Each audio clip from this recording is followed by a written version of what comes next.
What a day for AMC stock. And ladies and gentlemen, I talked about this yesterday in my previous video about the 4-day cycle that I've been noticing for that of AMC stock.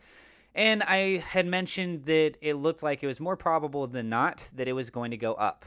And what ended up happening was that was correct. So, following the trend, the higher probability factor did play out.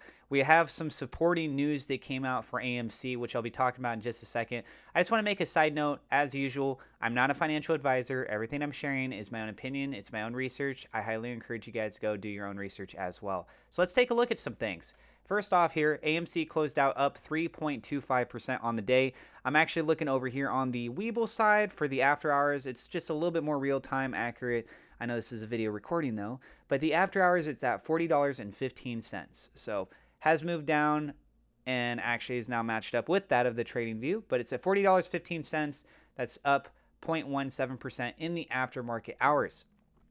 So here we go. We got some opportunity coming up. Just keep in mind, guys, volume is very low. Volume for the day at only 52 million. A lot of people probably skeptical, not sure what's going to end up happening, and just kind of keep an eye on things. The RSI it's gone down quite a bit here in the recent days. We do see it right now at right around the 44.48 range.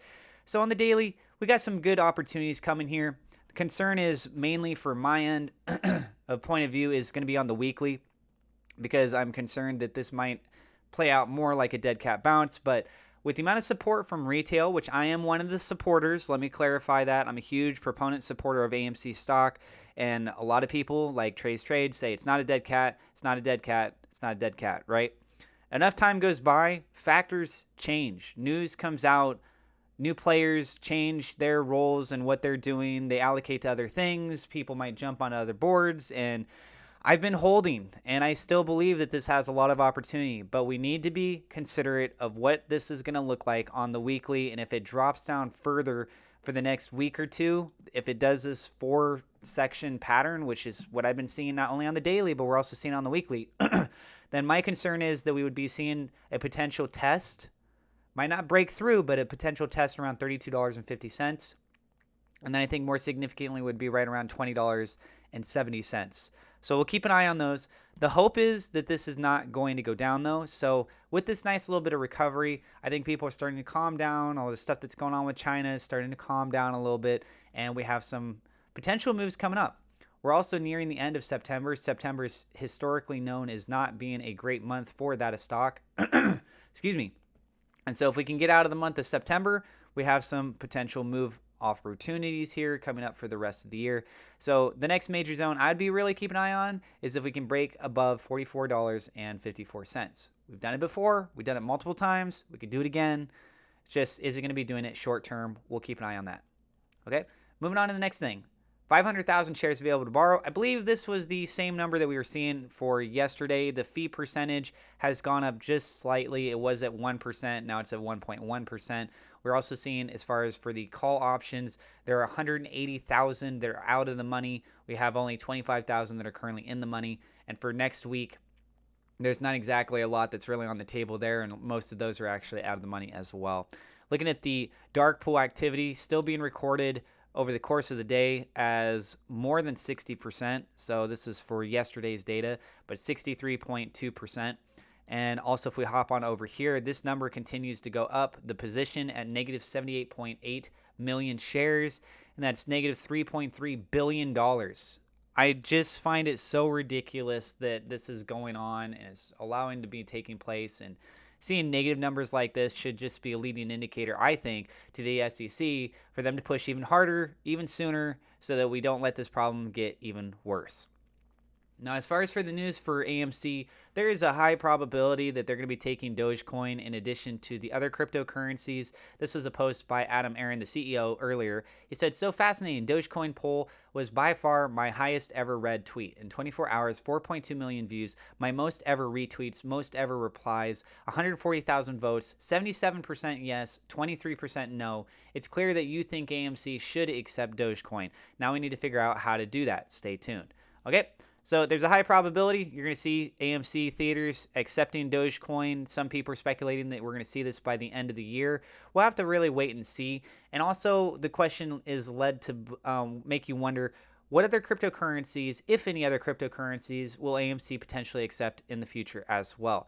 I'm a big supporter of SafeMoon. I make a lot of other videos on it. In case you guys are new to the channel, you can always learn more if you want to check those out. And I think that one of the biggest values, honestly, that could come with SafeMoon might be with SafeMoon version 2. The high level of security that's being pushed so heavily by the SafeMoon Core's team, and that's one of their key focuses, right? If they can show with the encryption and high levels of security and fast transactions and all the other mechanics that they're putting in, that could be something of high value for something like AMC. So we'll have to wait and see how that plays out, though. Next up is Ronch Capital or Ronch. I'm not sure how to say their name, to be honest with you, but they posted this about the short interest update. This is getting crazy. Today marks the second highest day in the AMC story at 20.39% estimated known short interest. The highest day to date was September 10th at 20.41%. Deeper AMC, right? So we're talking about only a 0.02% difference here. It's very minimal. We might end up seeing this be higher tomorrow. I'm not quite sure. We'll have to wait and see how that'll play out. But over the course of 12 days, as you guys can see, this percentage increase is quite high. Being documented is over 20%. And something you need to keep in mind with this too is that this isn't pulling from all the resources. So what you're seeing right here is just from what's actually being allowed from the individual, I believe it's not the market makers, what is it? I forgot. Anyways, the people that are actually sending them their reported data. This isn't being fully transparent. It's actually being estimated that this is more than 30%. I would speculate that it's more than 30% of the free float. So it's a lot as it is even just in this regard. You're talking about 1 out of 5 shares is being considered as a short position. So we'll have to wait to see how this continues to play out. I'll keep you guys posted as always. I do have referral links in the description if you want to get free cryptocurrency or free stock. It is free money. You guys can go check that out.